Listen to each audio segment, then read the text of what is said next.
नमस्कार, आप देख रहे हैं टोटल न्यूज। आपके साथ मैं हूं सौरभ जौहरी। हमारी खास पेशकश में आपका स्वागत है। हरियाणा की सियासत दिनों दिन दिलचस्प होती जा रही है। कांग्रेस जहां अभी तक सभी लोकसभा सीटों पर अपने उम्मीदवारों भी घोषित नहीं कर पाई, तो वहीं बीजेपी फुल एक्टिव मोड में नजर आ रही है। पार्टी जितनी एक्टिव होकर प्रदेश की सियासत को साधने की कोशिश कर रही है, उतनी ही चुनौतियां उसके सामने आ रही हैं। लोकसभा सीटों पर उम्मीदवारों के ऐलान के बाद बीजेपी अपनों की नाराजगी झेल रही है। रूठों को मनाने का जिम्मा खुद सूबे के मुखिया नायब सैनी ने उठाया है और इसी कड़ी में कुलदीप बिश्नोई से नायब सैनी ने उनके दिल्ली स्थित आवास बिश्नोई हाउस पहुंचकर मुलाकात की। इस मौके पर उनके साथ रेणुका बिश्नोई और भव्य बिश्नोई भी मौजूद रहे। मुख्यमंत्री ने यह कदम कल देर रात गुरुग्राम में पार्टी के वरिष्ठ नेताओं के साथ हुई बैठक के बाद उठाया है। दरअसल कुलदीप हिसार से लोकसभा टिकट न मिलने से नाराज हैं। ऐसे में इस मुलाकात के बाद क्या यह मान लिया जाए कि कुलदीप बिश्नोई की नाराजगी दूर हो गई, क्योंकि हिसार से पार्टी की तरफ से लोकसभा उम्मीदवार रणजीत चौटाला का समर्थन करने उनके बेटे भव्य बिश्नोई नहीं पहुंचे, जिसको लेकर रणजीत चौटाला की भी नाराजगी सामने आई है। ऐसे में सवाल यह कि मुलाकात क्या बात बनाएगी।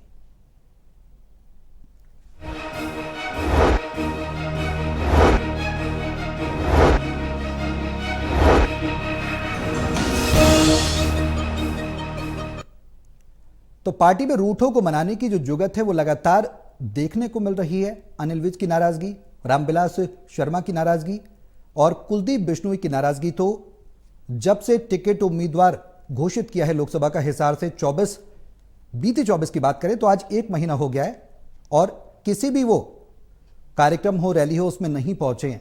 तो बड़ी बात है, पार्टी गंभीरता से इसको ले रही है।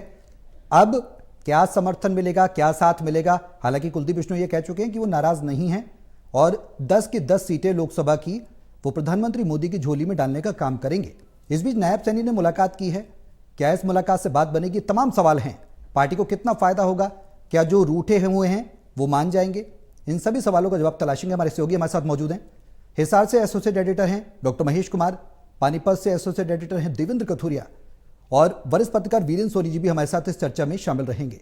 आप सभी के साथ मैं चर्चा को आगे बढ़ाऊं, लेकिन उससे पहले एक रिपोर्ट दिखाते हैं। रिपोर्ट देखिए, फिर करेंगे चर्चा की शुरुआत।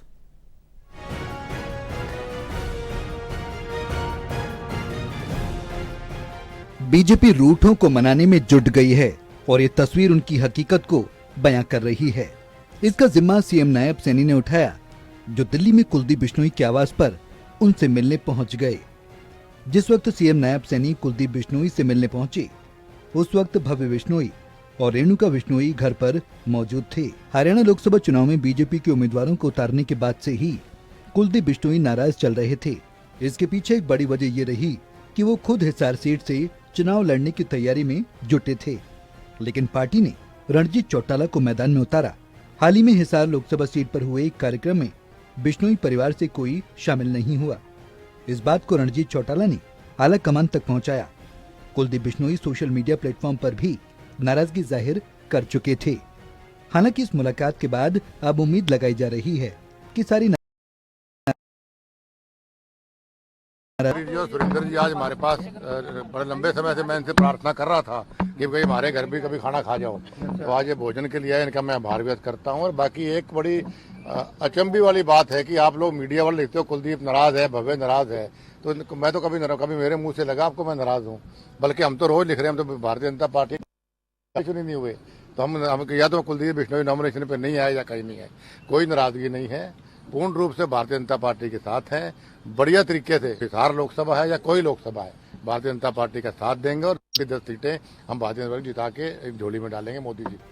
वहीं कुलदीप बिश्नोई ने कहा कि वो बीजेपी के सच्चे सिपाही हैं और सभी उम्मीदवारों को जिताने में अहम भूमिका निभाएंगे। वहीं कुलदीप बिश्नोई से मुलाकात करने से पहले सीएम नायब सैनी ने पार्टी के सीनियर नेताओं के साथ बैठक भी की थी। ये बैठक बुधवार को देर रात तक चली थी और फिर गुरुवार सुबह सीएम नायब सैनी कुलदीप बिश्नोई से मिलने पहुंच गए। सीएम सैनी ने कहा कि बीजेपी लोकसभा और करनाल विधानसभा की सीट पर जीत हासिल करेगी। देश की कमान एक बार फिर पीएम नरेंद्र मोदी को मिले, ये हर पार्टी के कार्यकर्ता का संकल्प है। देखिए, कुलदीप बिश्नोई जी पार्टी को जब से आए हैं और पार्टी को मजबूती मिली है और आज नाश्ते के ऊपर आया था, अच्छा लगा है परिवार में आकर के परिवार के सभी सदस्यों को आज मिलना हुआ है और आने वाला जो समय है उस समय के अंदर हम 10 की 10 लोकसभा की सीटें बड़ी मजबूती से जीतेंगे। कमल का फूल खिलेगा। नरेंद्र मोदी जी को तीसरी बार प्रधानमंत्री बनाने में हमारी हरियाणा की अहम भूमिका होगी और उसके अंदर कुलदीप जी का भी एक हाथ बड़ा उसके अंदर होगा। तो कहाँ बहरहाल कुलदीप बिश्नोई ने इस मुलाकात के बाद ये भी साफ किया कि वो बीजेपी में बने रहेंगे। हालांकि उन्होंने सोशल मीडिया पर भी अपने विचारों को सामने रखा था, जिसमें उन्होंने कांग्रेस के जाने की अटकलों को सिरे से खारिज किया था। उन्होंने कहा था कि वो बीजेपी के और संघ के कार्यकर्ता के तौर पर निष्ठापूर्ण काम करते रहेंगे। अब देखना ये बहुत दिलचस्प रहेगा कि आने वाले लोकसभा चुनाव में पार्टी का प्रदर्शन कैसा रहता है। दिल्ली से टोटल न्यूज के लिए प्रणय शर्मा की रिपोर्ट।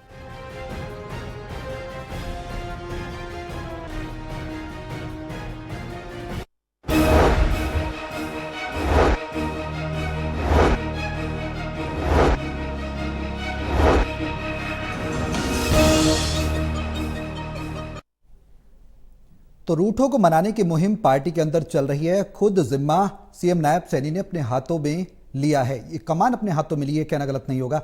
अब ऐसे में क्या रूठे मान जाएंगे? क्योंकि कुलदीप बिश्नोई तो साफ तौर पर कह रहे हैं कि वो रूठे नहीं है, नाराज नहीं है। मीडिया में ये बातें चल रही हैं। महेश, नाराजगी नहीं है, उसके बाद ट्वीट करना, ट्वीट को भव्य बिश्नोई के द्वारा डिलीट कर देना और समर्थन न देना, और रणजीत चौटाला जो हिसार से लोकसभा के उम्मीदवार हैं, उनके किसी भी कार्यक्रम में शामिल न होना, क्या ये नाराजगी नहीं है?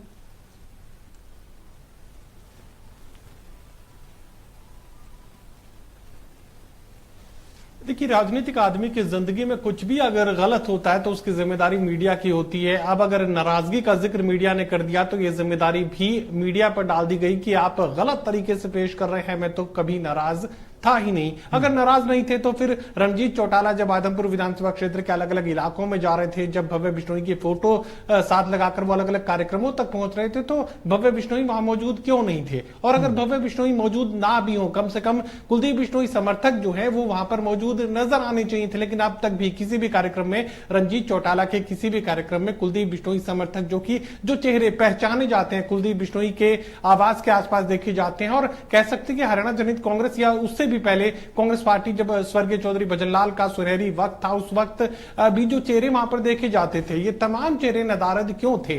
अब जरूर ये दोष मीडिया पर डाल दिया गया है। मीडिया को ये कहा गया है कि आप गलत तरीके से पेश कर रहे हैं। मैं तो कभी नाराज था ही नहीं। तो मीडिया को तो हाल फिलहाल ये मजबूरी में स्वीकार करना ही होगा कि कुलदीप तो नाराज नहीं थे, शायद हमने गलत समझ लिया होगा। लेकिन हकीकत यही थी कि आदमपुर विधानसभा क्षेत्र के इलाके में जब भी कुलदीप बिश्नोई समर्थकों को तलाशा जाता तो वहां पर वो मौजूद नहीं होते, और बाकायदा इसके लिए सुनिश्चित किया गया था कि कोई भी कुलदीप समर्थक यहां पर भारतीय जनता पार्टी और खासकर रणजीत चौटाला के कार्यक्रम में शरीक नहीं होगा। अब चूंकि खाना खा लिया है, नायब सिंह सैनी ने ब्रेकफास्ट वहां पर किया है, और उसके बाद यह कहा जा रहा है कि अब दिल मिल चुके हैं, भविष्य की संभावनाएं बेहतर कुलदीप बिश्नोई बताते हुए नजर आ रहे हैं। तो यकीनन फिर हमें भी मानना पड़ेगा जो बयान यहां पर नायब सिंह सैनी की तरफ से दिया गया। खुद कुलदीप बिश्नोई कह रहे हैं कि बिल्कुल कोई नाराजगी थी ही नहीं, 10 की 10 सीटों पर जिताने का काम वो करेंगे। जो भी समझौता इन्हें करना था वो कर चुके हैं। किसी भी तरह की सहमति बिश्नोई परिवार को भारतीय जनता पार्टी के साथ जो बनानी थी वो बनाई जा चुकी है। लेकिन हाल फिलहाल अब मैं ये कह सकता हूं कि नाराजगी जैसा कुछ भी कम से कम ग्राउंड जीरो पर नजर नहीं आएगा। यहां पर 29 अप्रैल की रैली रखी गई है आदमपुर विधानसभा क्षेत्र में, भारतीय जनता पार्टी की वोटों की अपील को लेकर यह रैली रखी जा रही है। तो उसमें कुलदीप बिश्नोई भी शायद नजर आएंगे, भव्य बिश्नोई तो होंगे ही। यानी आने वाले दिनों में आगे जो भी कार्यक्रम होगा वहां पर कुलदीप बिश्नोई समर्थक जितने भी लोग आदमपुर विधानसभा क्षेत्र में हैं वो रणजीत चौटाला के लिए नारेबाजी करते हुए, नारेबाजी यानी वोटों की अपील करते हुए उनके समर्थन में खड़े हुए नजर आएंगे। यह हाल फिलहाल कहा जा सकता है। आगे कुछ भी नेगेटिव जो है कुलदीप नैरेटिव देने की कोशिश नहीं करेंगे, क्योंकि अब तक जो कुछ था उसे हाल फिलहाल निपटाया जा चुका है। आगे जो भी वायदा यहां पर नायब सिंह सैनी की तरफ से किया गया है बिश्नोई परिवार को लेकर, वो तो परिवार जाने, कुछ भी खुलासा उसका नहीं किया गया। बिल्कुल देवेंद्र, जो स्थिति अब बनी हुई है, रूठों को मनाने की जिम्मेदारी सीएम नायब सैनी ने अपने हाथों में ली है। कमान यूं कहें तो कहना गलत नहीं होगा। इससे पहले हमने देखा कि अनिल विज से मुलाकात करने पहुंचे थे, उनकी नाराजगी रही। अनिल विज ने कहा कि वो अपनी कॉन्स्टिट्यूएंसी में ही रहेंगे, उसके बाहर वो नहीं जाएंगे। अब सवाल ये कि कुलदीप बिश्नोई अब नाराज नहीं है, क्या ये मान लिया जाए? मुलाकात हुई है, कितना कारगर ये मुलाकात साबित होगी? क्योंकि 29 तारीख को जिस तरीके से महेश ने भी जिक्र किया, आदमपुर में रैली है और रणजीत चौटाला इस बात को आश्वस्त कर चुके हैं कि रैली में अब आएंगे। जो समर्थन पहले नहीं मिल रहा था, जो जोश खरोश पहले नहीं देखा जा रहा था, वो अब देखने को मिलेगा क्या? देखिए सौरभ, नायब सिंह सैनी की जिम्मेदारी बहुत बढ़ गई है, उन पर बहुत दबाव भी पड़ गया मेरे हिसाब से। उनको मोदी जी के लिए भी काम करवाना है, मोदी जी के लिए सीटें जितानी है, उनको अपना उपचुनाव लड़ रहे हैं, वो खुद भी जीतना है। और मनोहर लाल जी जिनको वो अपना आदर्श मानते हैं, मनोहर लाल जी भी चुनावी मैदान में है, तो मनोहर लाल जी को जिताना, खुद जीतना, मोदी जी के लिए काम करना, रूठों को मनाना, सरकार चलाना, एक साथ कई चुनौतियों से निपट रहे हैं नायब सिंह सैनी। जिस तरीके से रूठे हुए थे, कुलदीप बिश्नोई के पास गए हैं, अब जिस तरीके से मीडिया के सामने कुलदीप बिश्नोई आए, मेरे को लगता है रिलैक्स नजर आ रहे हैं। देखिए, राजनीति में मान सम्मान और अहमियत को समझना, अहमियत को समझाना, ये एक बड़ा प्रतीक होता है। कुलदीप बिश्नोई बिल्कुल नाराज थे, उनको झटका लगा होगा कि कांग्रेस में रहते हुए उनको सीएम कैंडिडेट माना जाता था। जब उन्होंने कांग्रेस छोड़ी, बीजेपी में आए, तो कई कांग्रेस के नेता ये टिप्पणी करते थे कि अगर कांग्रेस में भले ही उनको कांग्रेस सीएम नहीं बनाती, लेकिन सीएम कैंडिडेट होने के नाते उनका एक रुतबा था, एक स्टेटस था। खैर, वो बीजेपी में आए, बड़ी उम्मीद लेकर आए होंगे, मुख्य धारा में लौटेंगे और बीजेपी का वक्त चल रहा है आजकल। नरेंद्र मोदी जी की जय जयकार, बीजेपी की जो चुनावी तैयारियां, हैट्रिक का वायदा है, तो उन्होंने शायद ये बीजेपी में शामिल होने का जो कदम उठाया था, उनकी अपनी फ्यूचर प्लानिंग रही होगी। हालांकि बेटे को उन्होंने जरूर विधायक बनवा दिया, मंत्री वो नहीं बन पाया, लेकिन कुलदीप बिश्नोई को जिस तरीके से उनके घर जाकर मुख्यमंत्री गए हैं, उनको मनाया है, तो एक सार्वजनिक तौर पर एक मैसेज दिया गया है कि नाराजगी अब नहीं है। मैंने जैसा फिर कहा कि नायब सिंह सैनी कई मोर्चों पर एक साथ उनको जूझना पड़ रहा है। खुद भी चुनाव जीतना है, मोदी जी के लिए काम करना है, 10 सीटें जितवाने का दबाव है, सरकार चलाना भी कोई आसान नहीं होता। ऐसे मौके पर जब चुनाव हो, जब आप नए नए मुख्यमंत्री हो, तो कुल मिलाकर नायब सिंह सैनी कोशिश कर रहे हैं कि ये जो परिस्थितियां हैं उनको अपने पक्ष में किया जाए, रिजल्ट दिए जाए जिनकी पार्टी उम्मीद करी है, और शायद उससे उम्मीद के साथ ही पार्टी ने उनको जिम्मेदारी सौंपी है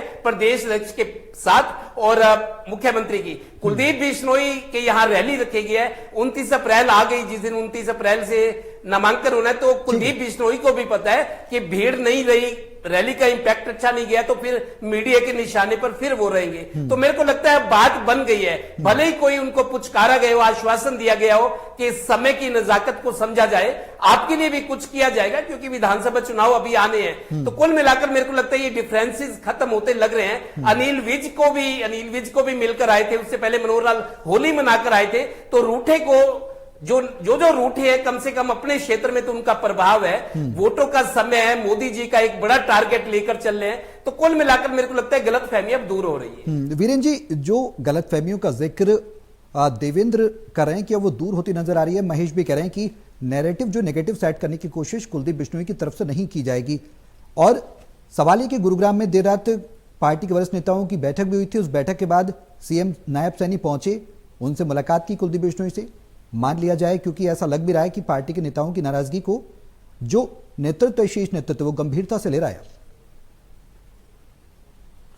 देखिए, कुलदीप बिश्नोई को मानना ही था, इसके अलावा विकल्प ही क्या था। देखिए, ये नायब सैनी है, मुख्यमंत्री भी हैं, प्रदेश भारतीय जनता पार्टी के अध्यक्ष भी हैं और एक सांसद की हैसियत भी रखते हैं। वो कुलदीप बिश्नोई को क्या आश्वासन दे सकते हैं? अब कुलदीप बिश्नोई के लिए बचा क्या है? देखिए, अब तो क्योंकि उनका बेटा विधायक है, कुलदीप बिश्नोई तो विधानसभा चुनाव लड़ने से रहे, अब कोई निकट भविष्य में राज्यसभा की सीट भी खाली नहीं हो रही, तो इसलिए कुलदीप बिश्नोई के साथ मानने के अलावा कोई चारा नहीं था। देखिए, क्या कभी वक्त था जब हरियाणा जनित कांग्रेस और भारतीय जनता पार्टी का गठबंधन था, तो गठबंधन के दौर में नारायणगढ़ में एक जनसभा करनी थी नायब सैनी जी ने, तो उसमें कोई भीड़ नहीं जुट रही थी, कुलदीप बिश्नोई की रैली थी। कुलदीप बिश्नोई की सभा के लिए नायब सैनी भीड़ नहीं जुटा पा रहे थे, वो रैली जो रद्द करनी पड़ी थी। तो कभी कुलदीप बिश्नोई का कद इतना बड़ा था और आज कद इतना जो रह गया कुलदीप बिश्नोई का भारतीय जनता पार्टी में कद कितना बड़ा है, यह असहज अनुमान लगा सकते हैं। तो कुल देखिए, भारतीय जनता पार्टी के कार्यकर्ताओं में नाराजगी तो हर जगह है, हर विधानसभा क्षेत्र कोई ऐसा जिला नहीं है जहां कार्यकर्ता नाराज ना हो या नेता नाराज ना हो, लेकिन उस नाराजगी का क्या दायरा रहेगा, क्या वो भारतीय जनता पार्टी के खिलाफ जाएंगे?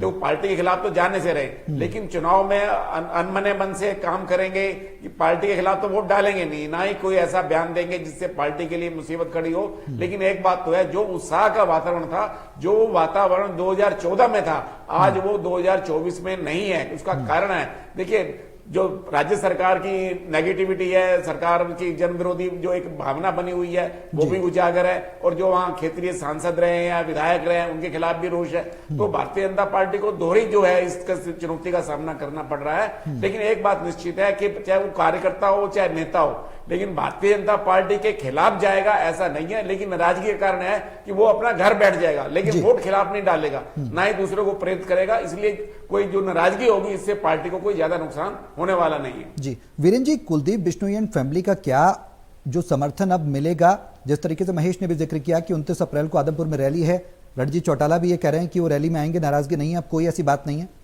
उसी जोश और खरोश के साथ वो समर्थन मिलेगा जो अगर टिकट दिया जाता या नहीं भी दिया जाता तो वो मिलता। कहीं ना कहीं सुगबुगाहट थी तो नाराजगी देखने को भी मिलती रही है। अब जोश और सपोर्ट कितना इसमें कमबैक करेगा, रणजीत चौटाला के लिए कितना फायदा होगा उस सीट पर? देखिए, कुलदीप बिश्नोई को भी उस रैली में जाना चाहिए। अब 29 अप्रैल की रैली में कुलदीप बिश्नोई जाते हैं या सिर्फ भव्य बिश्नोई को भेजते हैं, ये तो 29 अप्रैल को ही पता चलेगा। लेकिन एक बात है कि आदमपुर से फिर चुनाव लड़ना है, भव्य बिश्नोई ने फिर चुनाव लड़ना है, और आदमपुर से बढ़त भी दिलानी है पार्टी के प्रत्याशी को। इसलिए कुलदीप बिश्नोई और भव्य बिश्नोई पूरी ताकत लगाएंगे और ये दिखाएंगे कि आदमपुर में उनका कोई विकल्प नहीं है, ये उनकी मजबूरी भी है। और आदमपुर से रणजीत चौटाला को जिताने के लिए एक व्यवस्था बन गई है, इसलिए उनके सामने और कोई चारा भी नहीं है। तो देखिए, उनका वहां प्रभाव है। एक बार जो लोकसभा चुनाव के अंदर जो है आदमपुर से पिछड़ गए थे, जब भव्य बिश्नोई चुनाव लड़ रहे थे, तो बड़ा दर्द जो है कुलदीप बिश्नोई का झलका था। तो मुझे नहीं लगता कि अब वो स्थिति अब पैदा होगी। तो कुलदीप बिश्नोई जो है अवश्य प्रयास करेंगे कि आदमपुर से रणजीत चौटाला को बढ़त मिले। महेश, सूबे की सियासत किस करवट बैठ रही है? हरियाणा में बीजेपी के सामने चुनौतियां एक के बाद एक हैं। आंतरिक चुनौती है, एंटी इनकम्बेंसी को साधना है, जातीय समीकरण को साधना है, सोशल इंजीनियरिंग को साधना है, विपक्ष को देखते हुए अपनी तैयारियां मुकम्मल रखनी है।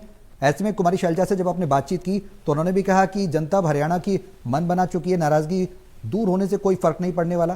किस तरीके की स्थिति नजर आ रही है?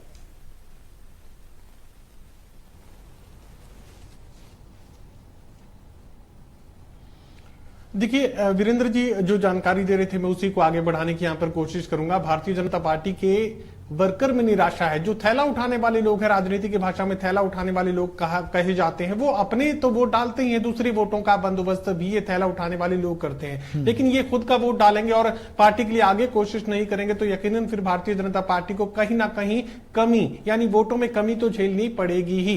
अब हरियाणा प्रदेश के माहौल का जिक्र आप कर रहे हैं, लोकसभा चुनाव से इतर प्रदेश की राजनीति का जिक्र आप कर रहे हैं, तो ये मैं कह सकता हूं कि भारतीय जनता पार्टी के खिलाफ जनता में आक्रोश है। मोदी की नीतियों को लेकर जो कह सकते हैं कि एक तरफा मोहब्बत वोटर्स में देखने को मिल रही थी, मोदी के नाम को लेकर जो जुनून देखने को मिल रहा था, अब देखने को नहीं मिल रहा है। तो यकीनन परिस्थितियों में बड़ा परिवर्तन आ चुका है, चाहे वो हरियाणा प्रदेश की पहले की मनोहर लाल खट्टर सरकार रही हो और मौजूदा चूंकि नायब सिंह सैनी तो हाल फिलहाल बैठे, तो बहुत ज्यादा उस पर तो कुछ भी नहीं कहा जा सकता। लेकिन भारतीय जनता पार्टी की सरकार का मैं जिक्र कर लेता हूं। यहां पर जनता को, खासकर युवाओं को निराशा झेलनी पड़ी है, वही सबसे बड़ी वजह है। यहां पर जो सबसे बड़ी चुनौती इस वक्त कांग्रेस पार्टी के नेतृत्व के सामने खड़ी है, चाहे वो लोकसभा चुनावों का मैं जिक्र करूं और चाहे उसके बाद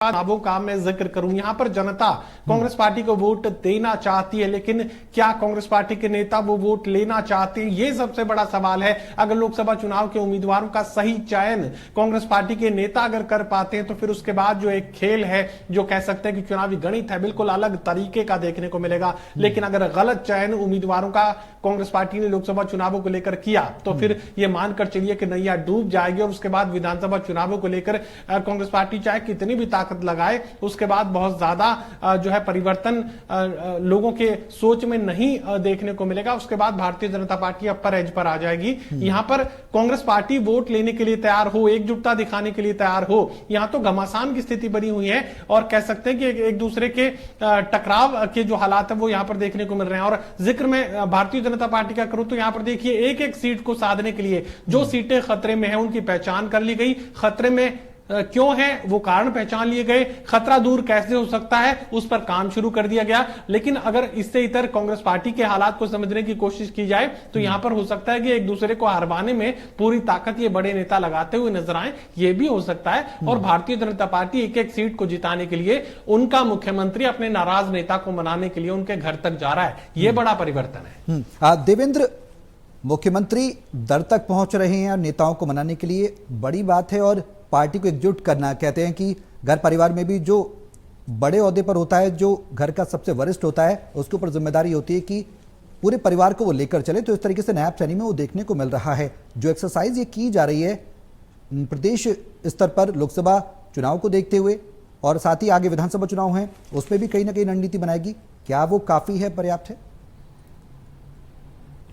देखिए सौरभ, मुख्यमंत्री चूंकि प्रदेश अध्यक्ष भी हैं, अभी सांसद भी है, जब तक दूसरा सांसद शपथ नहीं लेता मुख्यमंत्री का भी भार उन पर, और उससे ज्यादा पार्टी ने उनको मुख्यमंत्री का पद सौंपने की जो एक ये कदम उठाया है, उनसे उम्मीद है। मैं आज भी सुबह किसी से बात कर रहा था, कोई बता रहा था कि नायब सिंह सैनी को मुख्यमंत्री बनाने का यूपी के चुनाव में भी, नरेंद्र मोदी की जो लोकसभा चुनाव हो रहे हैं, यूपी में भी पार्टी को फायदा मिला है। आज सुबह की बात है। इसका विश्लेषण हो रहा है कि नायब सिंह सैनी को बड़ा सोच समझ कर बनाया गया मुख्यमंत्री, चूंकि मनोहर लाल जी को बदलना था। जिस तरह की पहले भी इस तरह के प्रयास हुए, चर्चाएं हुई कि आज हुआ कल हुआ, आखिरकार वो एक ऑपरेशन करना जरूरी था। लेकिन नायब सिंह सैनी को पार्टी हाईकमान ने जो सोचकर बनाया है, उन पर उतनी ही जिम्मेदारियां भी हैं, क्योंकि वो मुख्यमंत्री, आप देखिए अब मनोहर लाल मुख्यमंत्री नहीं है, अगर मुख्यमंत्री है, सरकार के मुखिया है, पार्टी के प्रदेश अध्यक्ष, बड़ा चेहरा है, मुख्यमंत्री के नाते कुछ प्रोटोकॉल होता है। अगर मुख्यमंत्री किसी के घर जाए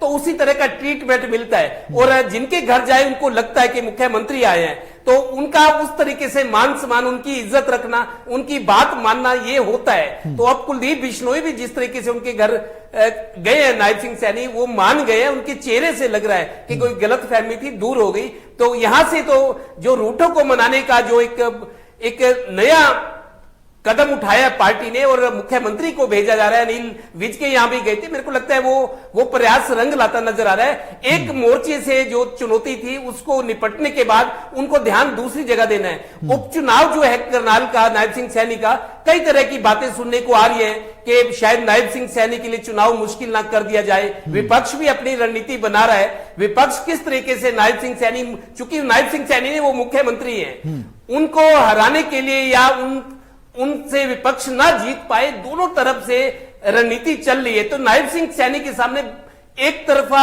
चुनौती नहीं, चारों तरफों की चुनौती है। पार्टी के अपेक्षाओं को पूरा करना है, पार्टी अच्छा परफॉर्म करे, रिजल्ट्स पक्ष में आए, मोदी जी का जो इतना बड़ा टारगेट है उसको अचीव करने में कितना मददगार साबित हो सकते, कितना इफेक्टिव, ये तमाम तरह की चुनौतियां उनके सामने, वो कोशिश कर रहे हैं। लेकिन अभी समय बताएगा कि जो जिस तरीके से महेश जी भी कह रहे थे, मैं भी मानता हूं, हम पब्लिक से मिलते हैं, ग्राउंड पर जो है चुनौतियां तो बीजेपी के सामने है, एंटी इनकम्बेंसी फैक्टर है, अंदरूनी समस्याएं हैं। विपक्ष ये कहते हैं कांग्रेस वाले कि हमारे पास खोने को कुछ नहीं, पूरी ताकत लगा देंगे। विपक्ष भी चाहेगा कि बीजेपी की कितनी विकेटें गिरा सकता है लोकसभा चुनाव में, कोशिश कर रहा है, भले ही देरी हो रही है, लेकिन वो अपनी रणनीति बना रहे हैं। और अब कितनी विकेटें बीजेपी की गिरा सकते हैं, इसका फायदा उनको विधानसभा चुनाव में मिलेगा। तो कोशिशें हो रही हैं, रिजल्ट क्या रहता है, रंग कितना लाते हैं, सारी चीजें, उसका इंतजार समय समय पर होता रहेगा।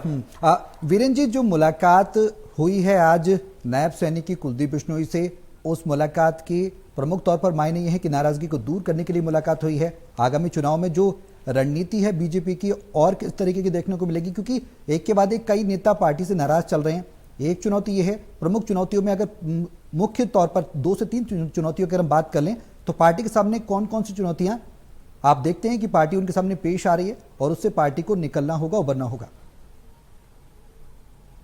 देखिए, पार्टी के सामने कई तरह की चुनौतियां हैं। देखिए, कुलदीप बिश्नोई को बनाने के लिए मुख्यमंत्री गए, हालांकि ये जो भूमिका है कि पार्टी स्तर के ऊपर जो संगठन मंत्री होते हैं तो वो मिलते हैं, उससे माना जाता है कि वो संगठन के अंदर कोई गारंटी दे सकते हैं, कोई विश्वास दिलवा सकते हैं कि आगे भविष्य के लिए क्या होगा। अब ये देखना है कि कुलदीप बिश्नोई अपने को सिर्फ आदमपुर या हिसार जिले तक सीमित रखते हैं या करनाल में आकर मनोहर लाल जी के लिए वोट मांगते हैं। लेकिन स्टार प्रचारकों की सूची में अनिल विज और कुलदीप बिश्नोई का नाम तो आना तय है ही है। हो सकता है कि कुलदीप बिश्नोई का नाम ना हो, भव्य बिश्नोई का भी हो जाए, सिर्फ ये यहां तक सीमित रखे, ये तो समय बताएगा। लेकिन ये है कि कार्यकर्ताओं में नाराजगी है, करनाल में भी नाराजगी है। मुख्यमंत्री, पूर्व मुख्यमंत्री मनोहर लाल हो या मुख्यमंत्री नायब सैनी हो, उनकी स्थिति भी कोई सुखद नहीं है। जिस तरह के करनाल का वातावरण है, अगर मान लीजिए कि नायब सैनी करनाल में चुनाव हार जाते हैं तो ये मनोहर लाल जी की जो पीएचडी की डिग्री है वो धरी की धरी रह जाएगी। वो कह देंगे कि उनको विधानसभा से इस्तीफा देने की क्या जरूरत थी, उपचुनाव कराने की क्या आवश्यकता थी। ये सवाल पार्टी में भी उठेंगे। तो इसलिए वहां करनाल की स्थिति में देखिए, करनाल के कार्यकर्ता बहुत नाराज हैं। एक मनोज वजवा पार्टी छोड़ गए, अशोक